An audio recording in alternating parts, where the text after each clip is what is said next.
we need to, as a society, understand that this is not just something we throw up our hands and say, this is just business as usual. This is normal. We should be thinking proactively about how we are preventing this from happening in the first place.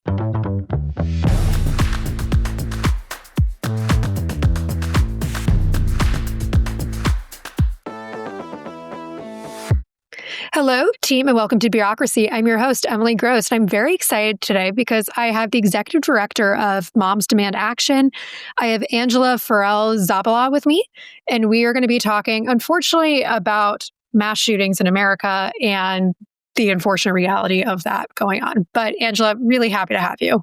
Emily, thank you for having me on and having this really important yet tough conversation. Yeah. So before we begin, what are we drinking? It is early in the morning. So, I'm not opposed to mimosa, but I do know that we're keeping a PG here. Yeah, I'm not opposed to mimosa, but this morning in one of my favorite mugs, I'm having a nice cup of tea. It's a nice lavender honey tea, and I think it's elderflower. So it's like very good for also my immunity since I'm on airplanes and traveling. So yeah, it's like a nice warm hug in a mug. Yeah. What are you drinking? That sounds delightful. I have coffee, which it says coffee in case I forget what I'm drinking. This is only my first cup, so I have not started shaking yet, which is good. Oh my goodness. But there will be more, for sure. But anyways, cheers. Cheers to you. The question I always love to ask my guests is, why should we trust what you have to say? Yeah, that's a great question. I'm glad you asked your guests that.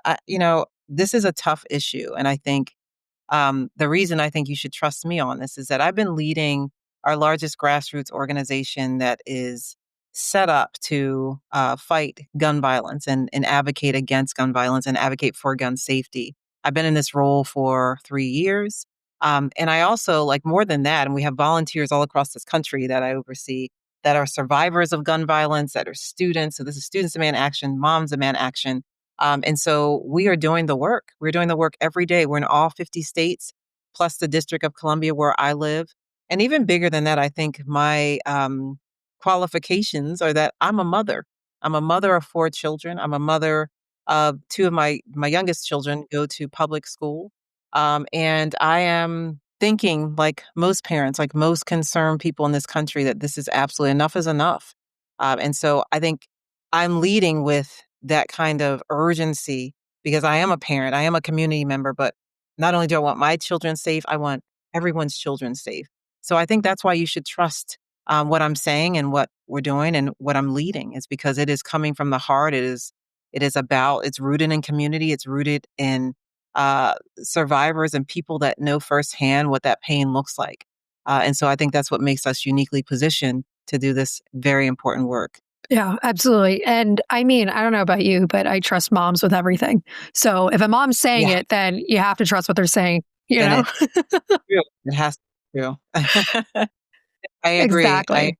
Really happy to have you. I mean, Moms Demand Action is an incredible organization and is always on the front lines. And unfortunately, what's bringing us here today is there was another mass shooting. And that is nothing new for America. And it's crazy. It's just absolutely crazy that that's just a statement that is so normal. It's crazy. Yes.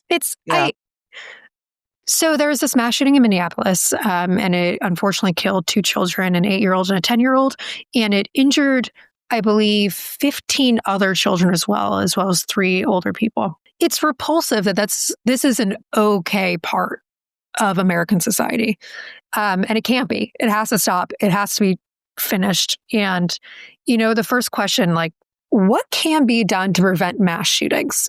What can we do? What can be done on an immediate level? What needs to be done on a federal level?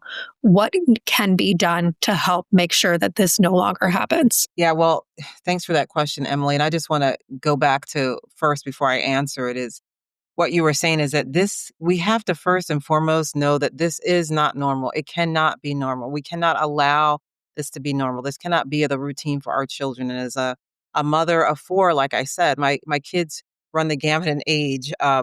And all of them have experienced in some way what it looks like to go into a school and have to, prepare for what feels like an inevitable thing. And we have to make sure that folks know this isn't normal and we can't allow this to become our daily routine in the US. But when we think about preventing this, there's so many things that we can do, but for mass shootings in particular, we got to look at the tool. The easy access to firearms, in particular these assault rifles, is absolutely a problem.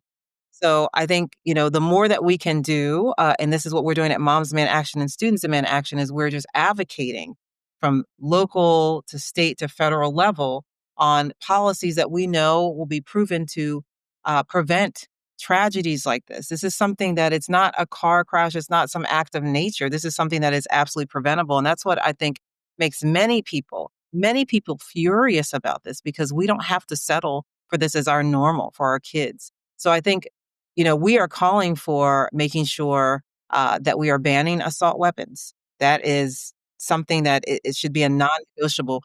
Weapons of war do not belong in our classrooms, in our communities, in our houses of worship, in our grocery stores, nowhere. We don't have to have these weapons of war in our streets. And, this is one of the things that we are advocating for as a policy solution for this. I think also when we think about school safety and school shootings, we're also thinking about things like secure storage. We want to make sure that if you're a gun owner, that you're responsibly owning a gun. It is a responsibility to have a gun. And so therefore, we want you to exercise that responsibility. And that means making sure your firearm is securely stored. So someone that should not have access to it, a child, someone that may do harm to themselves or others, does not have access to that. Those are just a couple of policies that we're advocating for. Of course, we want to make sure that schools have policies in place that help to intervene when crisis comes up. So those are things that many school districts, especially like we're in back to school time right now, and grapple with what does that look like? How are we making sure we're keeping our children safe so that they can come to school and learn and be free and thrive and grow and not have to look over their shoulder or worry if this is something that'll be happening to them. I think educating our families, supporting our schools, and developing trauma-informed crisis intervention practices is really important. And I mentioned ban on assault weapons, secure storage, and also red flag. I don't know if you've heard of these, but these are laws that allow someone to flag if there is someone that is a danger to themselves or others, and temporarily separate that person from the firearm so they don't cause harm. Those are just a few, policies that we're looking at and ways that we're approaching this when we talk about mass shootings. Like gun violence as a whole, it's a very large issue in this country. It's a public health crisis, and there's different forms. But when we talk about shootings, those are some of the ways that we are thinking about intervention. Yeah, absolutely. What's always crazy to me, is like when a mass shooting happens, everyone, does all this research on the mass shooter, right? And almost repeatedly, over and over and over again, you see that there are so many signs that they were posting on social media. They had been acting erratically. Like, it's not a surprise to the majority of people who knew the person who committed the crime. So the fact that there's not these early interventions that are successful in being able to stop this, it's kind of mind-boggling to me. And it feels like incredibly frustrating to know that if there had been more strict protections and if there had been more strict interventions, that That's lives right. could have been saved. It's just, it That's makes me absolutely so right. angry. That's right. Yeah, we want, like you're saying, we want prevention. Like no one wants to be on the other side of this where we are in recovery or trying to clean up after something like this happens and figure out what we could have done. We know that while we don't have a crystal ball and we can't predict every single thing that may happen, what we do know is that this tool, a weapon of war, should not be accessible. And that's one of the things that, again, that we're going to continue to push. Like it feels like for me and for many people that I talk to that in this role, I get the pleasure of traveling all across this country from the reddest states to the bluest states, purple. And people agree that a weapon of war should not be on our streets and that we can intervene and do something about it so that we don't have this tool being used to injure and harm and devastate communities. It's so unnecessary. I want to tap in because you just said you go to a lot of different communities, especially red communities, right? Where the Second Amendment is a foundational part of a lot of conservative leaning people, right? And when you bring up the topic of gun control, it feels like it's just hard, to reconcile Second Amendment and gun control and the people that are so vehemently in support of the Second Amendment. What are those conversations like? Are you able to find common ground? Absolutely. Like, not only am I able to, I think it's a must. I think the first and foremost, when I'm entering a space and having conversations, traveling to different states, and again, there's different culture. There's different. There's some states that have a stronger gun culture than others because there's a hunting culture. Folks have grown up with it, and it's understandable. We are not at every time for gun safety, moms demand action, suits demand action, anti-gun, but we are for responsible gun ownership. And I often say when I travel, I'm able to have conversations with folks that agree. This is not either or. I think we are 100% there with Second Amendment. And Second Amendment, by the way, does not say that we have unfettered access to guns. It does not say that we have unfettered access to assault rifles or military style weapons. So I think we have to get out of this frame of it's either or. I think there is going to be gun ownership, and that is fine. I have gun owners in my family. I have veterans in my family. We have gun owners across this country. And that is the problem, is that easy access shouldn't be. Not everybody needs to be walking around without having the appropriate things in place. For instance, background checks, making sure there's secure storage, like I said, making sure that people that should not have access to a gun do not have access to a gun. There's basic things. So I really challenge that notion that this is against the Second Amendment. I think this is a responsibility we have to have together. Common sense gun laws, they go hand in hand with the Second Amendment. And in fact, this is a way that we are going to protect our children, as this is a leading cause of death. Firearms, leading cause of death for kids in this country. So I don't actually have a lot of huge pushback. I know there are people that feel pretty strongly about this and are seeing it from a very, very narrow perspective. But I will say that when I get to sit down and have real conversations with people across this country, I'm getting some good feedback, and folks will agree. The majority of Americans, like I said, Democrats, Republicans, gun owners, non-gun owners, agree. The only ones standing in the way are politicians who are too cowardly to act. And it's because their pockets are lined from the NRA. If we took money out of politics, I think we'd be getting a lot different situations, a lot different outcomes. Oh my goodness. Could spend 5 hours talking about that. No, whenever Yeah. I go out to bars or something and I have like 2 cocktails, I'm like, let me tell you about the corruption going on. Yeah, no, I get insane. It's so nice to hear that when you're having one-on-one conversations, right, you're able to find that common ground. You're able to find and have people recognize that you can be a gun owner.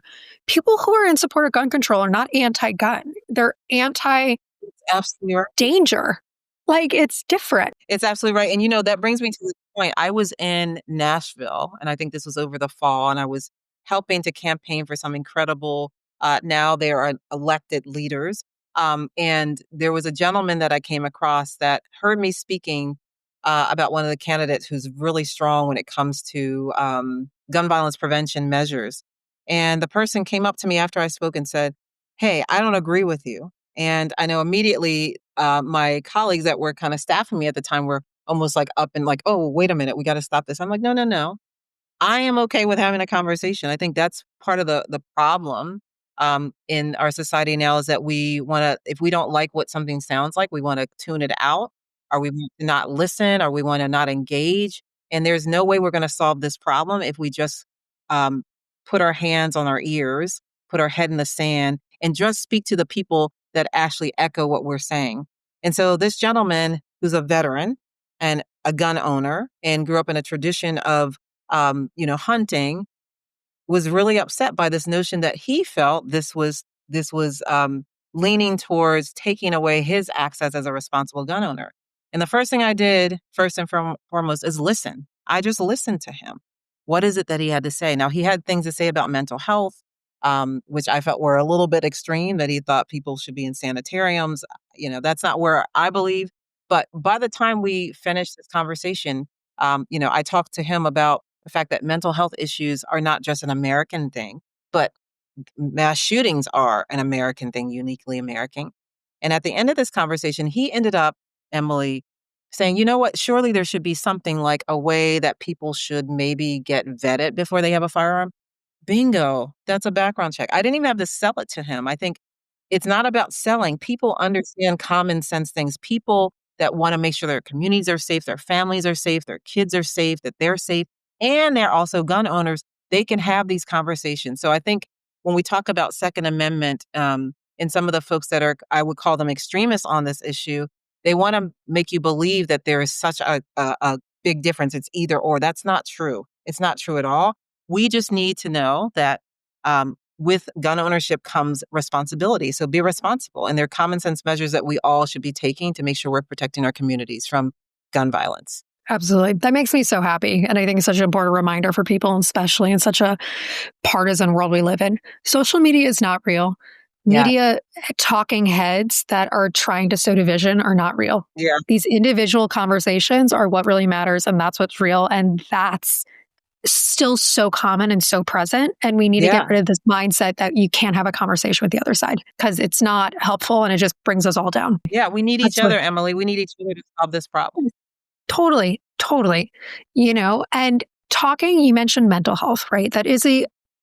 Mental health is really bad in this country, especially among young people, right? And unfortunately, we've been seeing since like Columbine mass shootings at schools and generally done by young people who are struggling in a mental health crisis.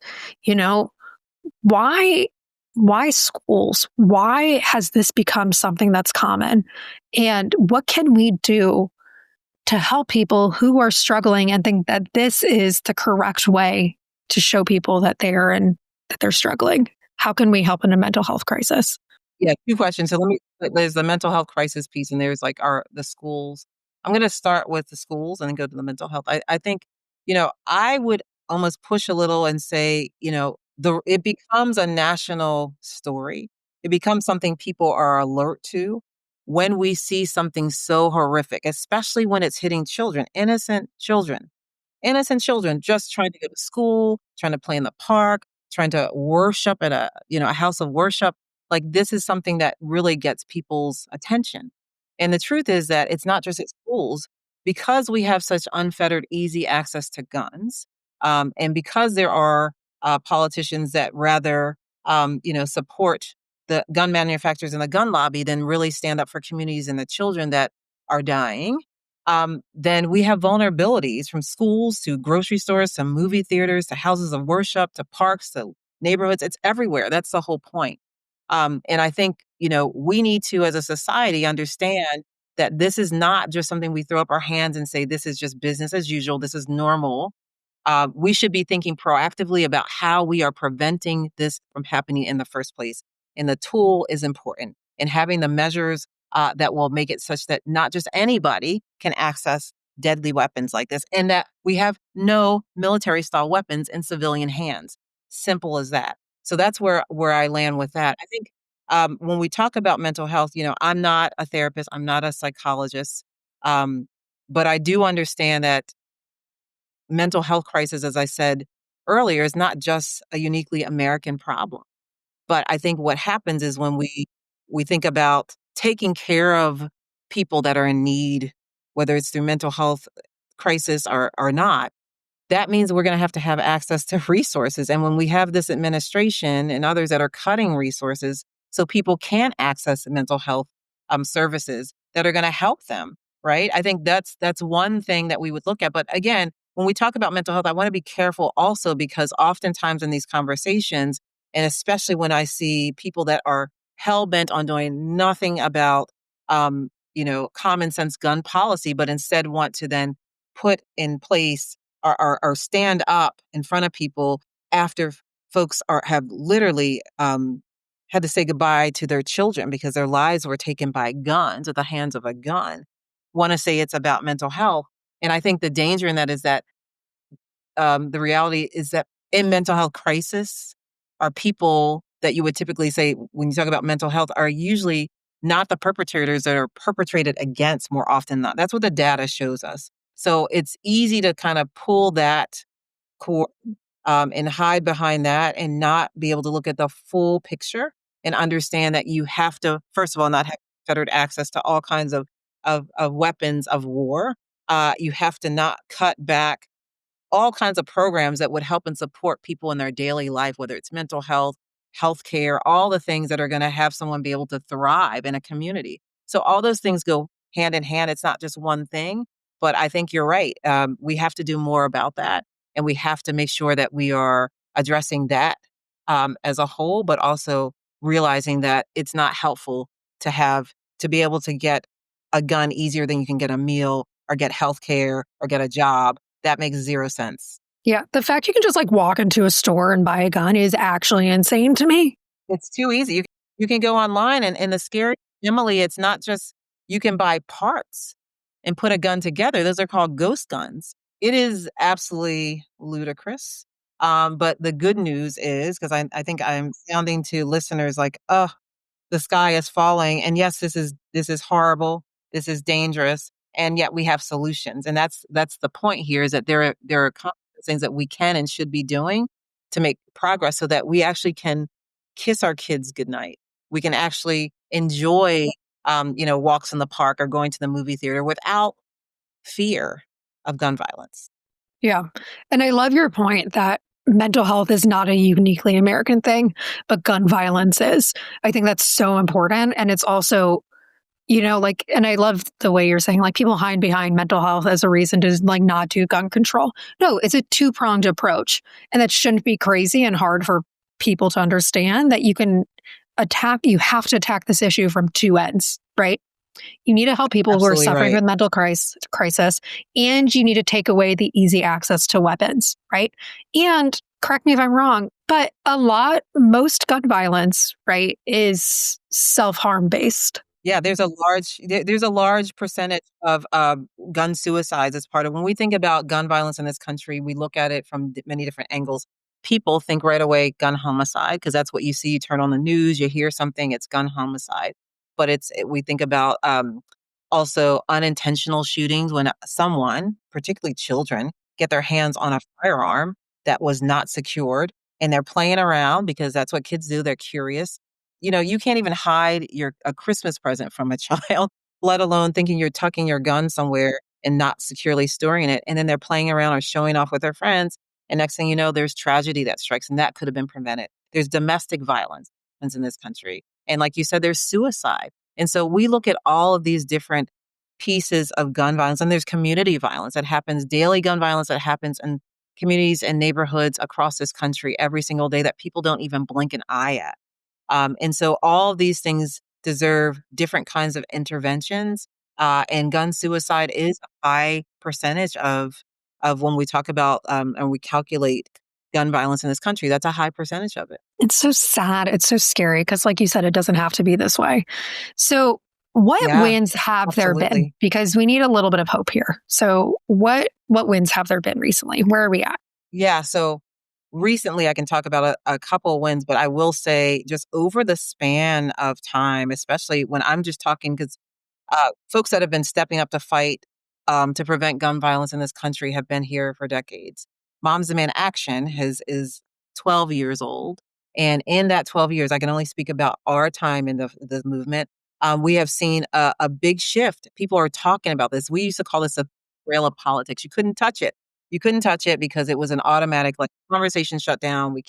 No candidate could run on this and win. And now we're in a place where people are actually putting this front and center in their campaigns because they're seeing the devastation happening in the community, from mayors to local electeds and state electeds to federal elected, and they are saying enough is enough with this. So I just wanted to point out the progress that's been made, even though this feels it's like slow and incremental, and even it's unglamorous work that's done, but we are moving the needle. And I got to also acknowledge that that doesn't feel great when you have to bury somebody. That still feels like, and it is, someone that's been stolen from you. But we have made that kind of progress. And recently, there's a couple things like a few years ago, we were able to pass federal legislation that was the first of its kind in nearly 30 years after the Uvalde mass shooting. Again, children, children, children just going to school. And that was Uvalde, and that was a Buffalo shooting. Shoppers in a supermarket, a grocery store that were targeted. And so we were able to pass the bipartisan Safer Communities Act with 15 Republicans. This was bipartisan. And so that is a big deal. And it was a good step forward federally.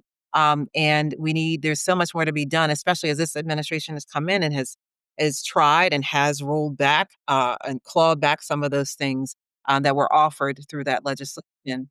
I think we also have assault weapon bans in 10 states, plus the District of Columbia, and some recent additions are Rhode Island.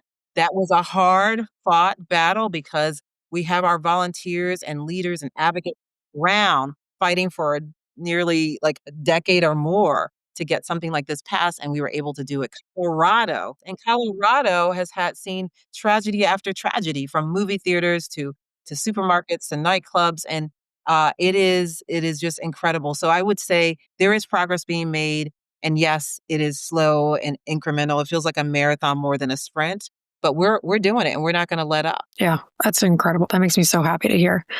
I want to discuss another big conservative talking point instead of addressing gun control and the fact that maybe a lot of people should not be having access to weapons, is in order to protect children, some people believe that teachers should be armed in schools. What are your thoughts on that? I think it's dangerous. It's completely dangerous. Number one, we're lots of people within our advocate network that are educators themselves. And the last thing that they signed up for when they became teachers, they wanted to teach arithmetic and reading and Spanish and arts. And they did not sign up to carry a gun and potentially use that weapon against their own students. I think there are law enforcement agents and military personnel that get deep training on this. And even with that kind of training, things can happen, mistakes can happen. It's not foolproof. And so to have a teacher that's trying to manage a classroom to then have to figure out or learn how to operate a gun and basically not even given the kind of deep training that they would need to actually do this. And then when a crisis strikes, are they keeping the kids safe in the classroom? Are they going after the shoot? What is going on? It's just chaos. Oftentimes the stats show that a lot of times when you see a school shooting, there are students that used to go to that school potentially. And so now you're faced with doing harm to one of your former students. So it's just not, if we're starting there, we are losing. If we're starting with arming teachers, we are losing. We should start with preventative measures. Not having the access to firearms is the first thing. Not having access to these assault weapons that take lives so easily, that were designed for the battlefield, that move quickly and take as many people as possible, as many children as possible. There are measures that we should be taking well before we have decided that this is normal, and the way that we're going to fight back is to have the Wild West in the classrooms. That is absolutely unacceptable. A good majority of parents don't want to see any of that anywhere close to their children or in their schools. The closer in proximity you are to a weapon, the more likely it is to go bad. Like, that's just, if you are near a weapon, things can go haywire. The safest place to be is as far away from a weapon as possible. Right. And just think about the adrenaline and everything that comes with that. Yeah.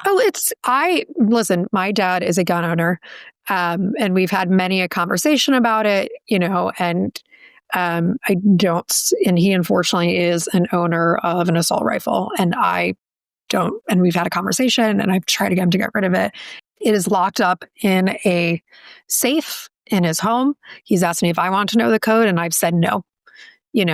There is no, and I am a firm believer that there is no reason why civilians should ever have an assault rifle, ever. Yeah. And I will send this to my father and remind him about that. Well, I'm glad your father, it's securely stored, because that He is that important very thing as careful well. gun safety. Because if it's going to happen, then it has to be careful, and he has to make sure that he's the only one that has access to it. He knows how to use it. And whenever he's using it, it is in a secure and safe environment. Right? Yeah. But I have held a weapon. I've shot a gun. It is a scary, terrifyingly powerful machine. It really is. I'm so glad you said that, Emily. I'm so glad you said that. I agree. I've held a gun. I fired assault rifles before. I fired handguns and all kinds. And it is, you feel the power that you have in your hands, which feels like incredible responsibility, knowing what damage it can inflict in seconds, less than It is seconds. scary. It's really Yeah, scary. And right, right. like there's gun shows and there's people that just casually have them. And I was in Virginia and was just like in a grocery store, and that's an open carry state. And people just had guns on their hips. And like my heart rate Yeah, started fluttering. I don't think some people just don't realize, like, it's become just kind of like a toy to some. It's not. It is something that can cause yes. immediate death. It's insane. It is something that people should be scared of. It's not something that should be celebrated. What words of wisdom do you have to people that are scared to send their children to school, that are scared to go to parades, that are scared to go to the movie theaters?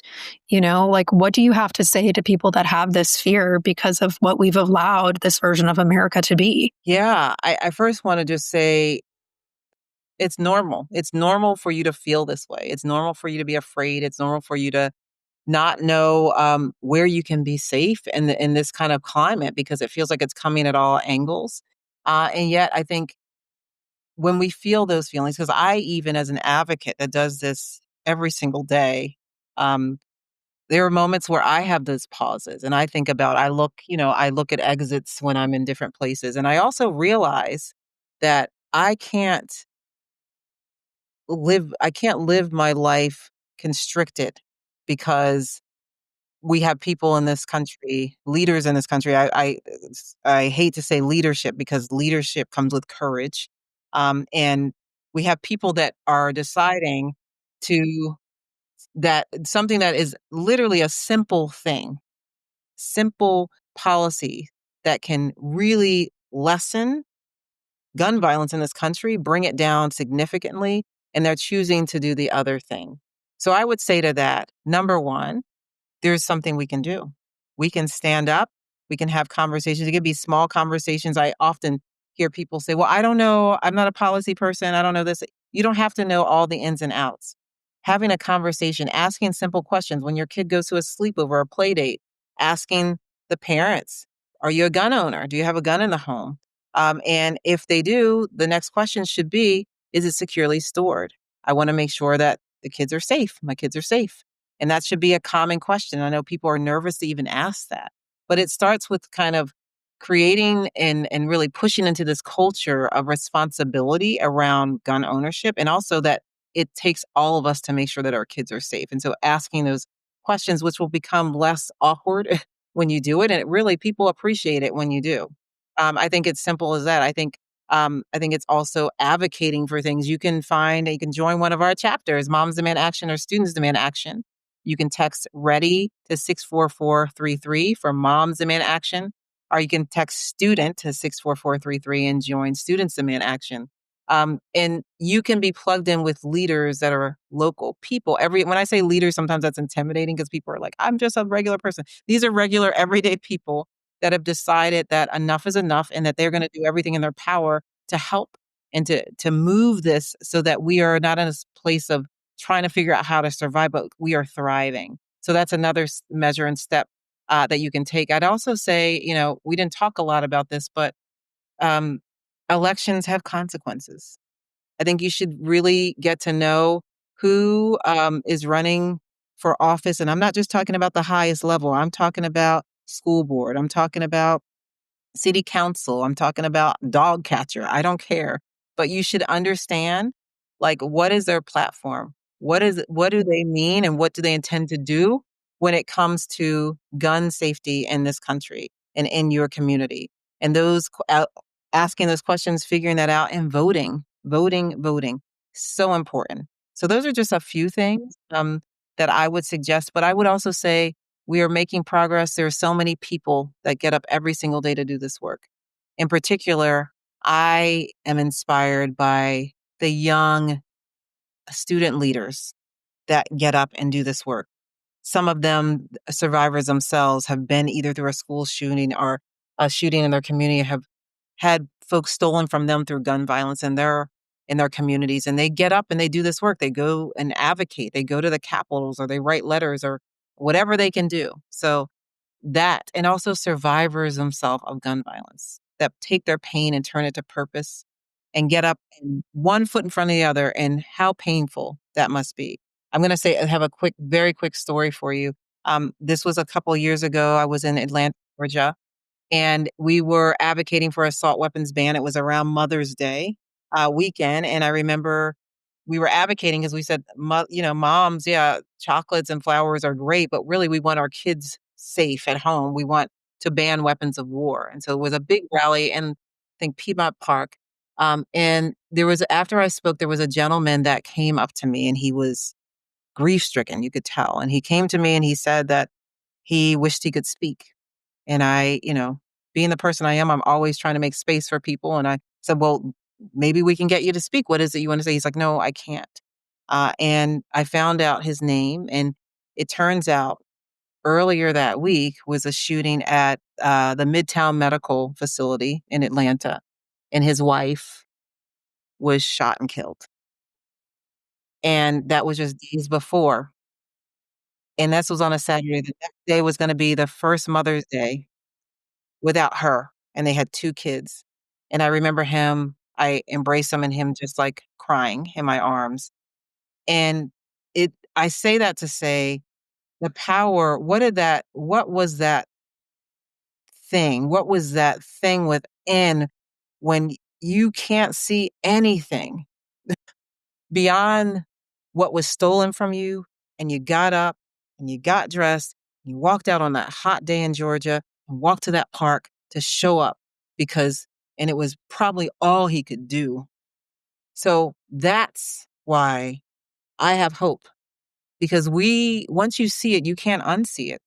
And this is unacceptable. This is not, the status quo is unacceptable.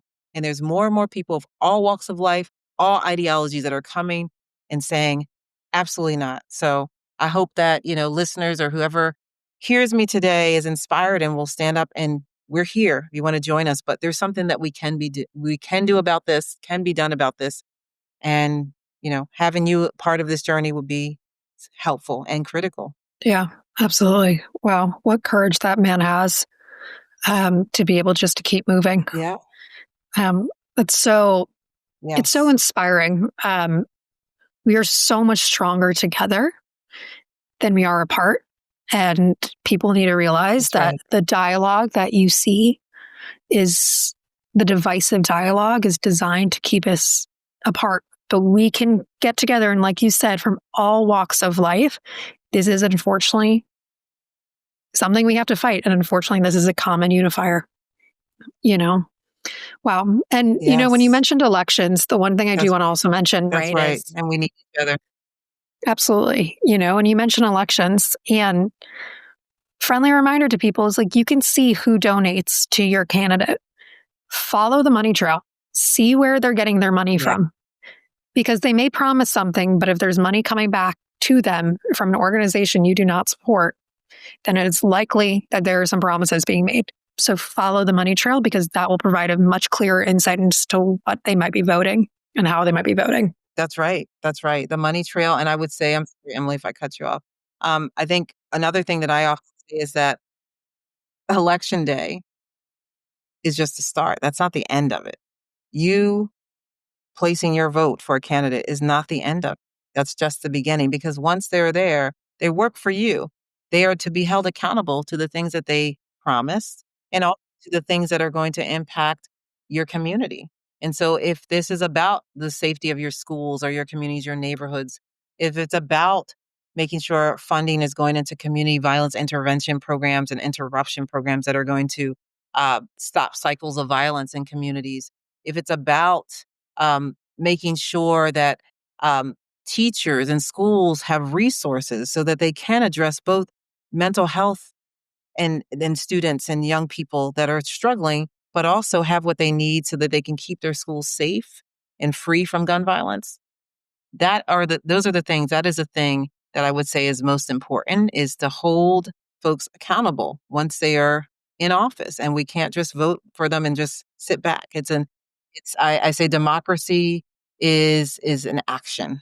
It's active. It's not passive. We have to keep it alive. We got to keep moving with it. We got to do everything in our power to uphold it. And it's on all of us. It's not on any one of us. It's on every single one of us. Absolutely. Well, thank you for all that you do and providing hope that this doesn't have to be our new normal, and for pushing that and making us realize and bringing us together that we can change this. Well, thank you so much for being here. I really appreciate it. Very important conversation that everyone needs to be having. Thank you so much, Emily. And thank you for taking the time to have this important conversation. Yeah, absolutely. And I'm your host, Emily Gross. We'll be back next week with another episode of Bureaucracy.